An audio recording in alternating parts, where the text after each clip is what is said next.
Okay, I think we can start now. So it's a very pleasure to have Professor Andrea Ferrara here. We really thank him for having accepted our invitation. I asked Laura Penterici, much more competent than me, to introduce Andrea, and then Andrea, you can start after that. Thank you very much.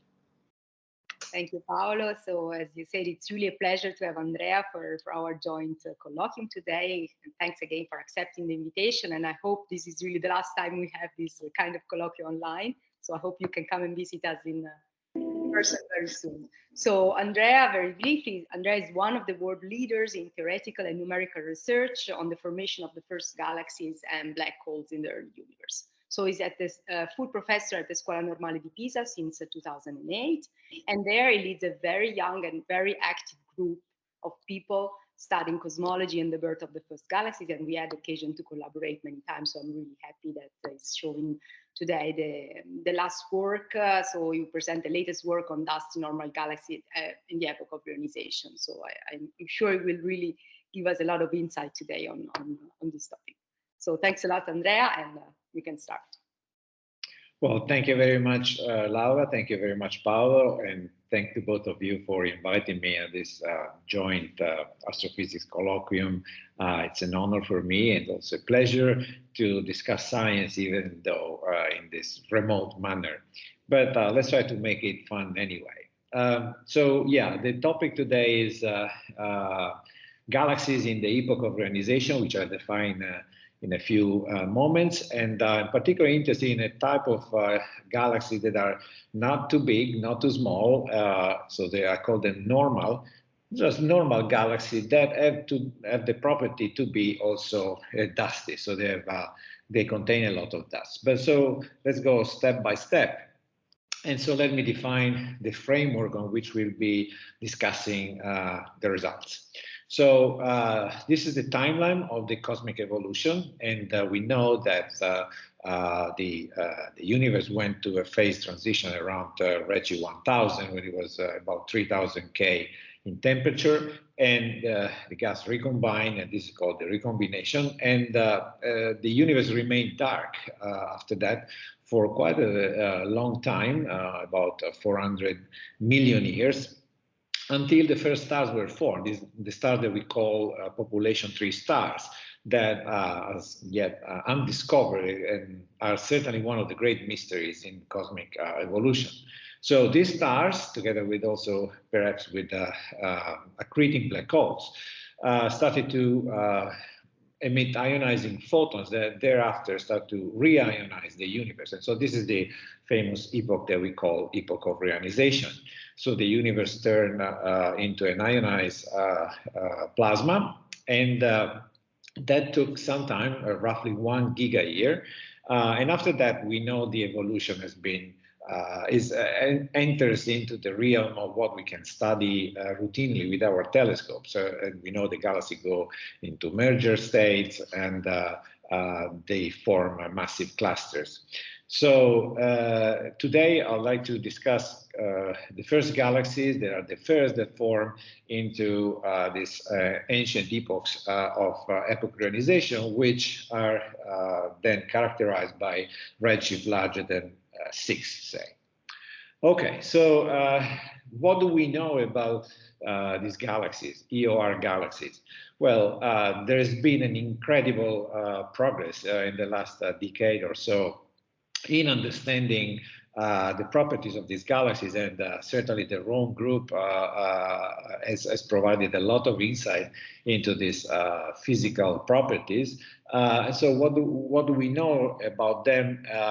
It's a statistical view of their of the population. In other words, for many galaxies that we have observed, we know their luminosity function, so how their UV luminosity is distributed, how their stellar mass has been built up through times, and so this is the stellar mass density evolution. We know the rate at which they form stars per unit volume, and this is called the star formation rate density. And we know that this is increasing from earlier times to the present, actually up to sun redshift. But certainly in the EOR is always increasing. So the star formation rate has been increasing through time. And also we know that the galaxies become smaller in size as we go to higher redshift. They become more compact and they shrink. So their sizes are smaller. So they are both smaller in mass and in size. So so that means that we have a good idea of these and many other properties that you can find described if you're interested in the review that we wrote with Pratica Dayal a few years ago. But there are many other aspects of this galaxy that we don't know at all. And certainly one of those is the interstellar media. So anything else which is not stars, which has to do with the gas content, so anything that is in between galaxies. But it's not only gas, but also other fundamental components of the interstellar medium.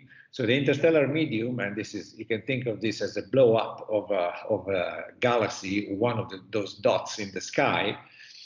The interstellar medium is a very complex environment, which is made by different gas phases, ionized gas, molecular gas, neutral hydrogen.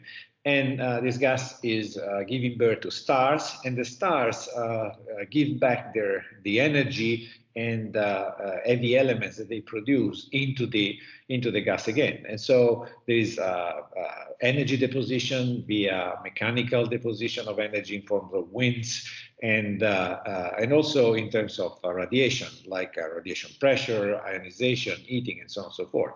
So all this energy deposition can also lead to the development of strong outflows, and I'll come back to this later on in my talk. But in addition to this complex interplay, there are also other things that happen. So we know that there are magnetic fields. There is a strong interstellar radiation field that is related to the star formation activity. Stars also produce cosmic rays, particularly massive stars accelerate particles to very high energy that we call cosmic rays. And for what concerns here, supernovae, so the most massive stars, also produce solid particles, which are dust grains. And all this is embedded in the cosmic microwave background, which has important effects that become even more prominent as you move to high redshift, where the cosmic microwave background temperature is higher. So dust, and dust is certainly one of the topics of my talk today. I said, just in passing, and maybe you didn't pay too much attention, that dust is produced in supernova explosion. This might seem kind of odd to many people that are used to local galaxy studies, because we know that dust is not only formed by supernovae, but also, and perhaps in the majority of the cases at low redshift, by other type of stars. However, there are important things that we have to note here. So what I'm trying to convince you is that early dust, and by that I mean dust that is present in the Epoch of Reionization, largely comes from supernovae.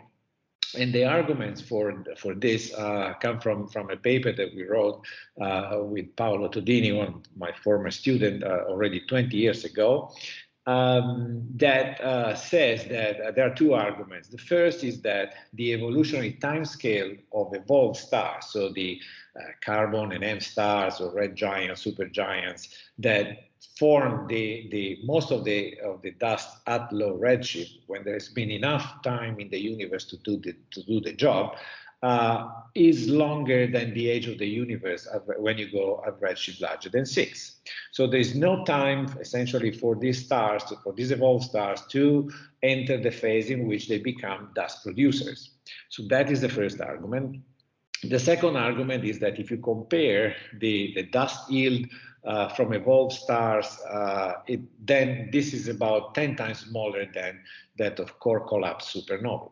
So these two facts together imply or support the argument, or so far an hypothesis, that early dust comes from supernovae. But is it true?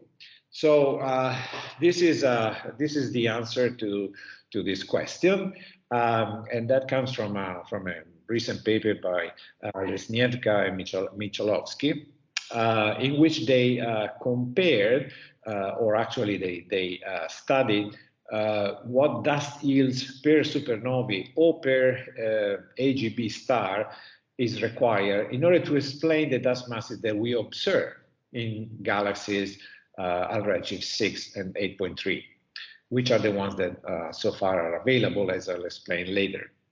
So these authors just look at different galaxies. So each group of points with different assumptions for the INAF and other details refer to single galaxies that are in the EOR.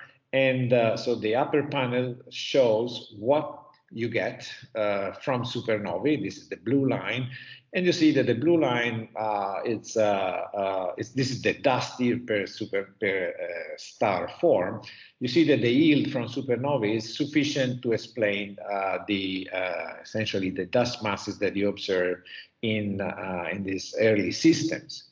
If you look then at the bottom panel, which is the same but now for AGB stars, you see that what you get is well below what you need.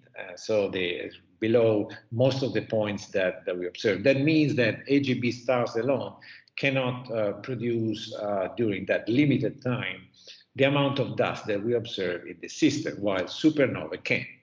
So this is a strong argument in favor of supernova production. So it's okay for supernova, it's not okay for AGB stars.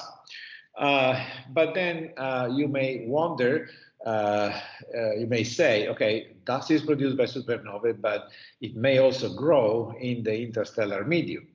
Here we come to a second problem, and I try to convince you that this is very problematic. I wrote a paper on that about 5 years ago. And so why, if you produce some seed grain from supernovae or any other source, the question is, why is it difficult for this grain to acquire material from the interstellar medium? The material, I mean heavy elements from the interstellar medium, and grow, so become larger. So the first argument is that these grains are in the strong UV that is prevailing in high redshift galaxies, become positively charged. And the main elements that could be accreted, like silicon and carbon, tend to be also positively ionized. So there is a Coulomb barrier that prevents these atoms, these ions, to stick on the grain surface and allow the grain to grow. So this is the first difficulty. A second difficulty is related to the fact that the ISM, because of the UV, of the large UV radiation field, and also the CMB, are hotter than today, and I'll come back also to this point. But because the surfaces of grains are hotter, the thermal excitation of the surface also bounces away the atoms that try to get to the surface itself. So another reason for which, from the microphysics point of view, the growth is very difficult. And finally, you may wonder then if grains are embedded into molecular cloud where they are essentially shielded from the UV radiation, then they can grow there. In fact, this is true. In principle, the grains can grow within molecular clouds, but the most the easily available species there is water, so they tend to acquire icy mantles. Then as soon as they get out from the GMC, at the end of the GMC life, of the molecular cloud life, this icy mantle is photo-evaporated away, and so we are back to square one. So early growth is problematic, and we are left with the idea that by large, the dust distribution and amount in early galaxies must be determined by core collapse supernovae. Now, from the calculation that many people have done, you can also try to figure out what is the extinction curve that supernova dust could produce and compare it with observation. And so the prediction are the black curves that you see here. I hope you see my cursors. So these are models from the paper that I mentioned before by Todini and myself. And the gray area is the data observed by Roberto Maiolino on a quasar at redshift 6. At that time, it was a source from which we could derive the extinction curve. And you see that the predictions are in very nice agreement with the gray band, showing that the dust extinction curve is indeed exactly applicable to a galaxy which is located at redshift 6. So there is some also experimental support to the idea that dust is mostly produced by supernovae. So when we deal with high redshift dust, considering supernovae is certainly at least a very good approximation, even though, of course, you can improve the model, and if you want to be even more precise, there are also some other, there could be a little bit of growth and a little bit of contribution from AGNs, but by far most of the contribution comes from supernovae. Now, this is this type of analysis has also been continued by Simona Galderani, and then about 10 years ago, she looked at more quasars and essentially confirmed this idea, confirmed the same result that Maiolino and Strata already obtained earlier on. So supernovae seem to be the producers of dust that we see in early galaxies.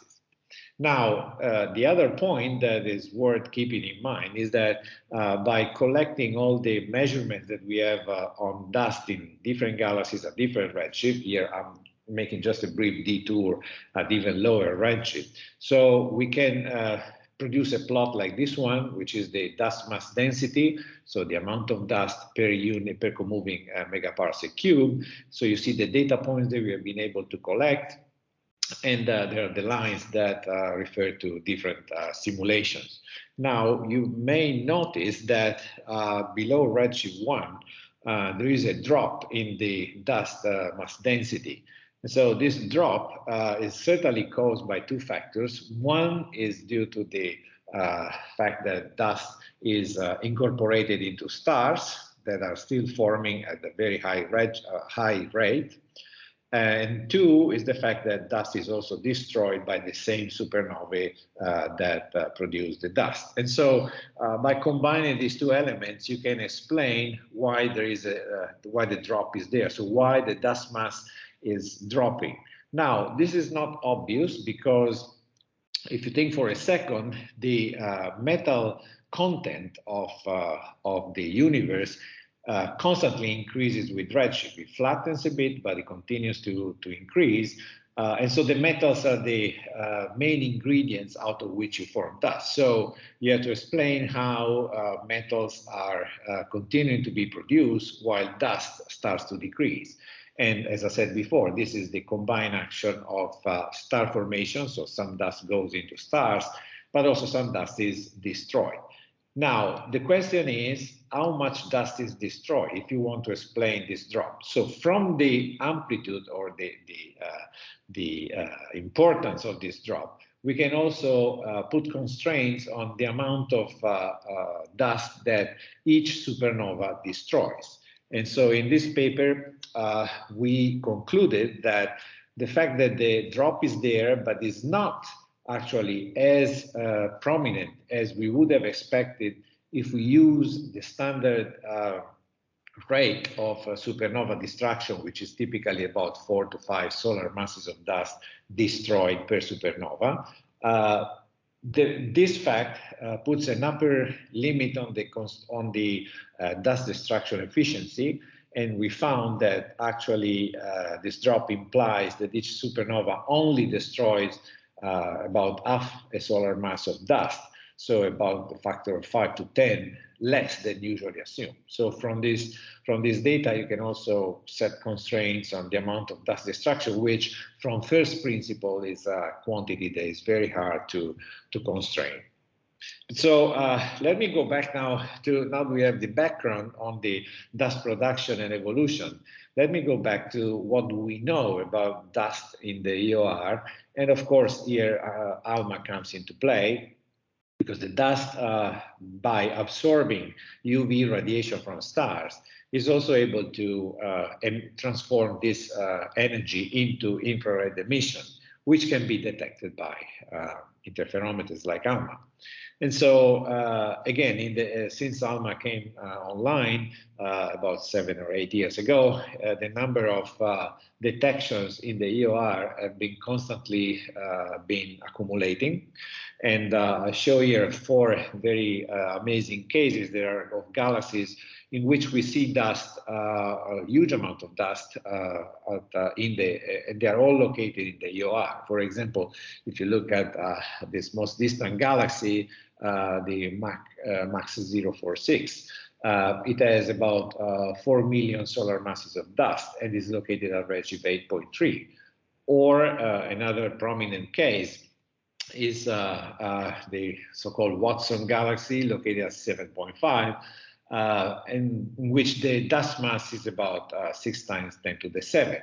So there are a huge amount of dust that are formed already within the first 500 million years of cosmic life. So how did this dust appear, and is it consistent with what we know about dust formation and evolution? For this, you need to combine this data to give solid answers.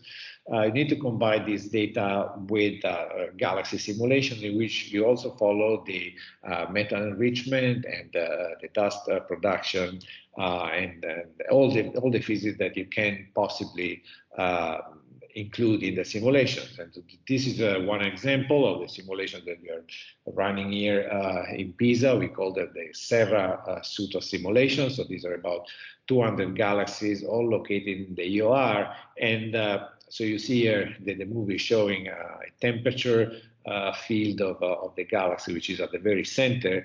But you can see also a zoom in version of a given galaxy. You can consider this as a Lyman break galaxy at redshift 6 or so, and we are going from large scales to the left to intermediate and small scales. So we have a resolution of about 8 parsecs in the galaxy. So we are going from the regime of the intergalactic filaments that are accreting onto the central galaxy, down to the galaxy environment, where we have merging clumps and satellites, down to the molecular structure of the disk. And so we can compute all the properties of the galaxy, understand its evolution in terms of star formation, stellar mass, and also metallicity and structure. So in this case, the metallicity, this is very common, that these galaxies get enriched very rapidly. They get too close to solar metallicity in a very short time. And these are good news also for dust formation, of course. They contain a lot of molecular hydrogen because they are dense and compact. So these are very different from the galaxies that we see today. And so they have this, the merging rate is Fourier. So you see constantly all these subclumps and satellites that are plunging into the galaxy and disturb it. And if you transform this simulation into, for example, carbon-2 line 158 micron maps, then you can compare it with observations like these ones. These are by Jones et al. They're ALMA observation of a Lyman break galaxy at redshift 6. And you see that in the different velocity channels, you can see that there's a lot of structure, which is very reminiscent of what we see in our simulation. So these galaxies are collections of several small objects that are trying to get together desperately. So this is what we could do with the simulation, also in terms of comparison with the data. But before I tell you more about the dust, I'm so excited to do a brief detour that refers to a recent discovery on this galaxy that, in fact, is using the carbon-2 line that ALMA is so efficiently detecting. So this is an experiment that stuck together 18 ALMA galaxies that are all at redshift 5.5, that is Fujimoto 19. But after that, there's a full machinery of well, actually, a full factory of results that follow the same path. So this is just to give you the idea. So the stacking of these galaxies in the carbon-2 images and also in dust continuum show that basically the C2 is very extended.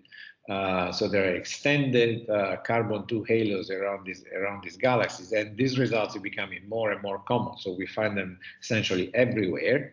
So we were very excited and puzzled by this. So we went back to our simulations and produced carbon-2 maps and also far-infrared maps from dust continuum and also UV. And so we were looking for these halos, but actually we didn't see them. So actually they were much smaller than observed. So the typical extent of these halos, as we can see in this graph, is up to 8 or even 10 kiloparsec. You see the data are the red points that you see here. And then we have the results from the simulations, which are the red lines and blue lines. And you see that we cannot really match this very extended tail of carbon-2. We are still thinking why this is the case. We think that we believe that these halos are possibly due to an outflow from the galaxy that is replenishing the circumgalactic medium with carbon, and this is seen in carbon-2. So, but the simulation yet, and not only our simulation, but there we compare with other two totally independent simulations. So all the simulations had troubles in understanding why there are these extended halos. And so we developed, we went back to pen and paper, and so we tried to test the hypothesis that these halos are indeed a signature of outflow. So we developed with Lia Pizzati in a paper that we published 2 years ago, a model, a relatively simple model of an outflow. And so that was then compared to the data. So the results are shown in these two graphs. So what I'm showing here is on the left, it's the carbon-2 surface brightness predicted by the model.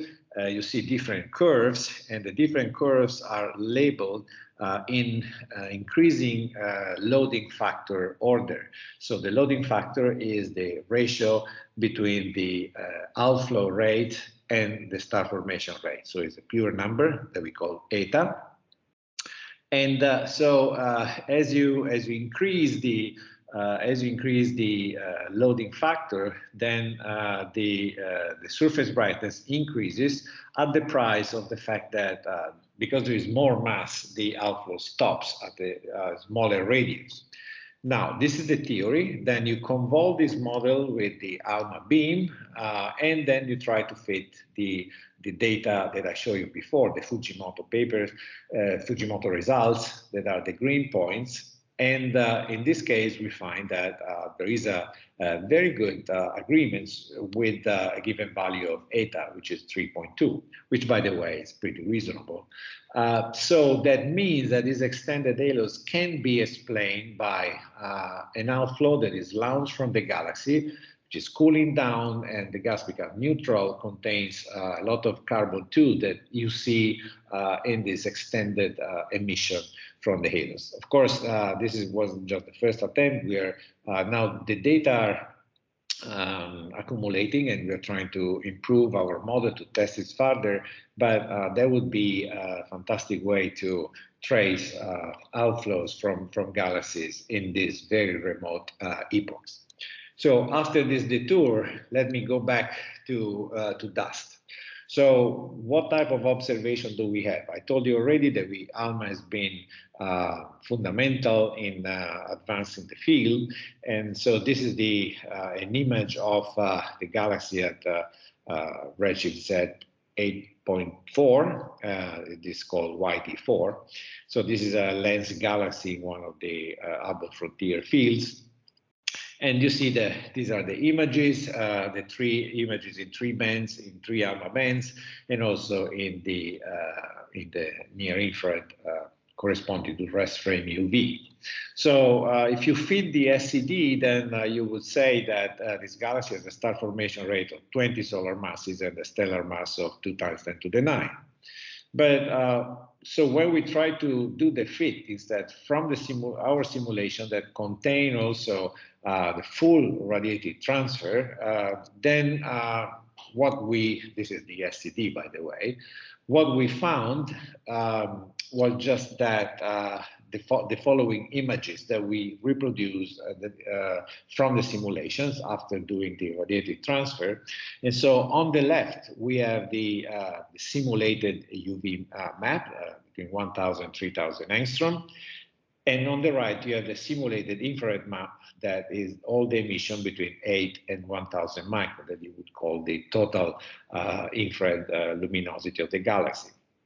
Now you see from the left panel that the stars are centrally concentrated, and then there is some scattered light due to dust and also a little bit of star formation at larger radii. But what is striking is that the infrared radiation mostly comes from a few very bright spots. So that you see here in the right panel. So these are infrared bright, UV optically thick, so with optical depth in the visible larger than 8, so around 10. So these are star-forming molecular complexes. So what we see as infrared emission from the galaxy is actually the light that is coming from very optically thick giant molecular complexes that are forming stars. And so when you build the spectral energy distribution from these simulated images, you get something like this. And so this is our best fit to the data points of the YT4, the galaxy that I'm talking about. And you see that the blue points here in the UV, rest frame UV, and also this is the ALMA point. So these are the curves are 2 curves assuming different type of dust, Milky Way or SMC dust. And you see that we are fitting the data very well, but that implies that there is also a region in which basically we don't have data, and so it's very hard to discriminate exactly which of the 2 types of dust is more appropriate.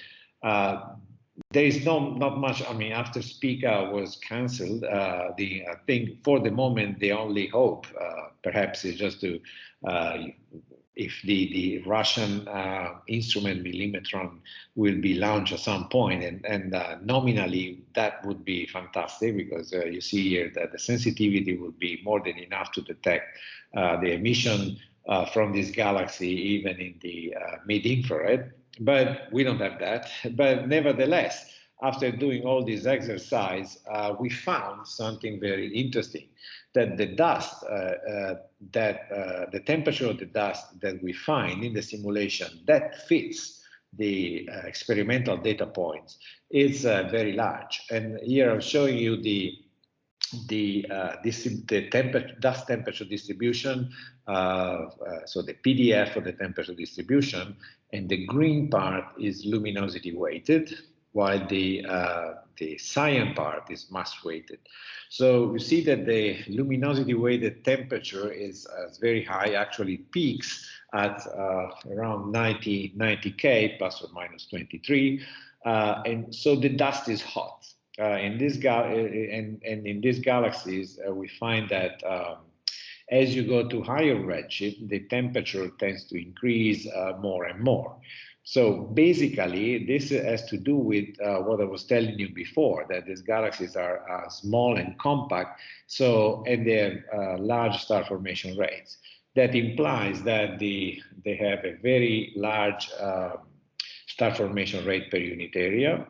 And so because the temperature depends exactly on this ratio, then the dust temperature tends to become higher and higher. So we have warm dust in these galaxies. So that was essentially what we knew until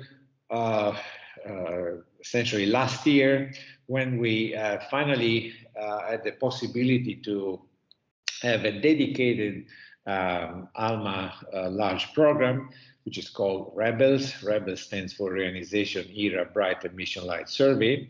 And so these are 70 hours of observation that are targeting 40 bright galaxies between redshift 6.5 and 9.5 in a patch of the sky of 7 degrees squares. And so we are looking for both carbon-2 and oxygen-3 88 micron lines, and also for dust continuum. So here you see how the luminosity of the REBELS sample is distributed in redshift. So these are galaxies with luminosities in carbon-2 of 3 times 10 to the 8. And this is the same for the infrared luminosities. They're around 10 to the 11 solar masses, 11 solar luminosities. So these are bright dust continuum sources, of course. And so that allowed us to look for many of them, so to have statistics. So the analysis of this data is still ongoing, but there are a few things that we have already learned, and that have been published just a few months ago. So these are, in a nutshell, this is what we have learned. First of all, that these galaxies show that the star formation is significantly obscure. So 28 to 90% of the star formation is obscure. This is particularly striking because if you think for a second, these galaxies have been selected from UV observations or UV criteria. So they are all bright. They are magnitude minus 22 roughly. They are all bright in the UV, but yet they are significantly obscure. And in fact, their star formation rates are between 30 and 130, but they have a lot of dust. And almost inevitably, look at the dispersion. This galaxy contains 10 to the 7 solar masses of dust, plus or minus 1.1. So this is a very narrow range. This is something also that I'd like to come back in the next slide. The average dust temperature, again, is high. So it's 52 plus or minus 11, but we have also galaxies that are particularly hot, like the YD4 that I showed before, can reach even 80 or 90 K. The dust distribution confirms that these galaxies are very compact. So they are very tiny objects with effective radii that are less than 300 parsecs for 70% of the galaxies. They are the region where the stars are forming are really very small patches. And from there, we can also determine what is the dust yield per supernova. And we find that they are all in the range between 0.1 and 3.3 solar masses of dust per supernova, with 70% showing a dust yield less than 1/4 of a solar mass. So this is in a nutshell what we are learning about these galaxies. But we were also interested in the issue of the temperature. So the temperature of these galaxies at high redshift seems to increase as you go to earlier times.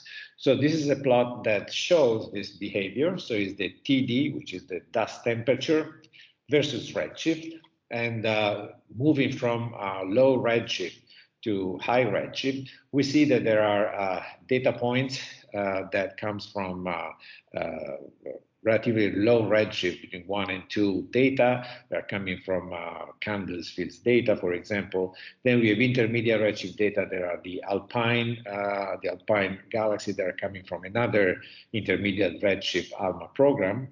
And finally, we have the rebels galaxies that are the stars, and there are other galaxies that were known before, the one that I mentioned early on. Now, if you only look at the points, you clearly see that there's an increasing trend as you go toward high redshift.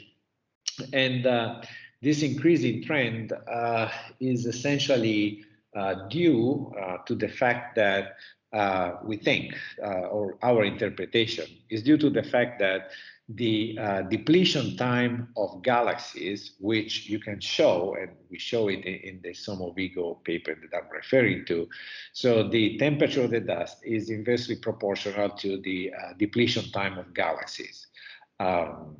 Simply because the depletion time is the ratio between the dust mass and the star formation rate. So they have large star formation rate with relatively little gas and dust mass, and therefore the temperature tends to go up. So this is the reason for which there is a trend. And so the lines that you see are the model that we have developed that implies that the temperature should grow like 1 plus z to essentially square root of 1 plus z, power 0.4. But at each redshift, there is some dispersion. So this is a not very, this is an overall relation on which the individual properties of galaxies may modulate this evolution. And the two quantities that modulate this evolution are the metallicity and the essentially the column density, which determines also the optical depth of the galaxy itself. So, for example, if you have at any given redshift, if you increase the metallicity, you tend to produce higher temperatures, and vice versa. If you decrease the optical depth, you produce lower temperature. So if you're interested in the detail, which I don't have time to go into, please have a look at the paper. But what is important to take home here is just that there is a trend that we think we understand to be related to the decreasing depletion time of the gas as you move to higher redshift, that forces the dust temperature in galaxies to increase. So we are very happy that we think we understand why we are seeing constantly higher temperatures as we go to higher redshift. So the final point that we have learned from these rebels survey is also the amount of dust related to stars that we see. And so this is the plot from the paper by Pratika Dayal in the Rebels collaboration that shows the theoretical prediction compared to data for the dust mass here in the vertical axis versus the stellar mass of the Rebels galaxy, which are the blue points here. Now, all the stripes and lines are theoretical models which include or don't include different destruction and growth processes that we have in that are possible with different parameters that we vary. And so you can read as the gray stripe as the range of possibilities that should bracket all the reasonable expectations for the amount of dust with respect to the stellar mass. Now, the fiducial model is the black curve, the one that we includes both destruction, ejection, and growth of dust. But as you see, these Rebels galaxies tend to have a very flat distribution of the dust mass compared to the stellar mass. And this is very puzzling. We don't have an answer to that, so we don't know. We don't know why this is the case. And in fact, if you look at the galaxy with the lower stellar mass, they tend to have a very large dust to star ratio. So there's a lot of star compared to the stellar mass. For example, 10 to the 9 solar masses of stars. We have 10 to the 7 solar masses of dust. So it's 100 of the mass of the galaxy, or the mass of the stars of the galaxy is in dust. So this is a very huge amount of dust that at the moment cannot be explained by any reasonable model for dust formation.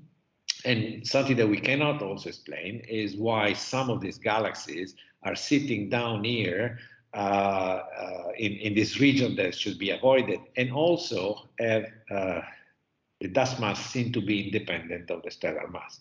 These are all open questions for which we don't have an answer, but actually it's a matter on which we would like to continue to work.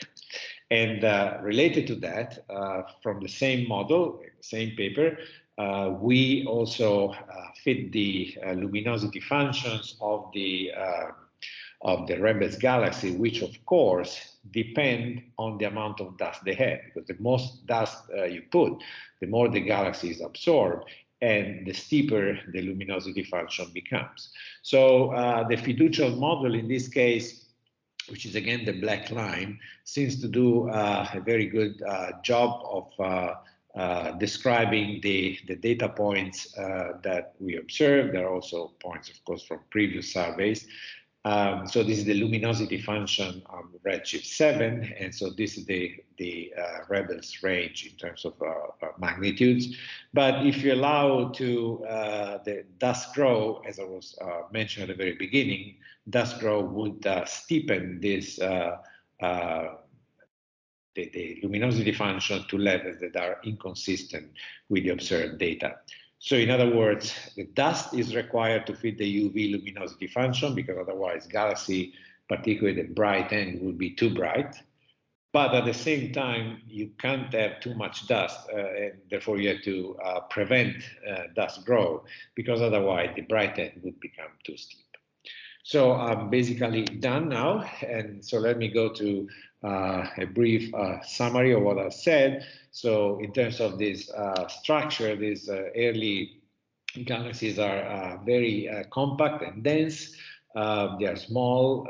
They are very rapidly metal and dust enriched, and some of them contain many very obscure star formation regions. They are also very clumpy, and this is something that we can see when we observe them at high resolution in carbon-2, for example.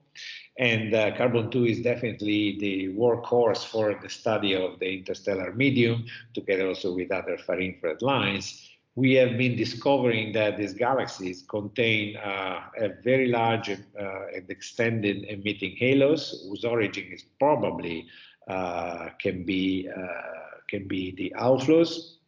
We have seen that the dust is hot, and determining the temperature of dust is of course important, because it affects very much not only the determination of the dust mass, but also other relations like that I didn't have time to discuss, like IRX beta relation. For aficionados, they know what it is.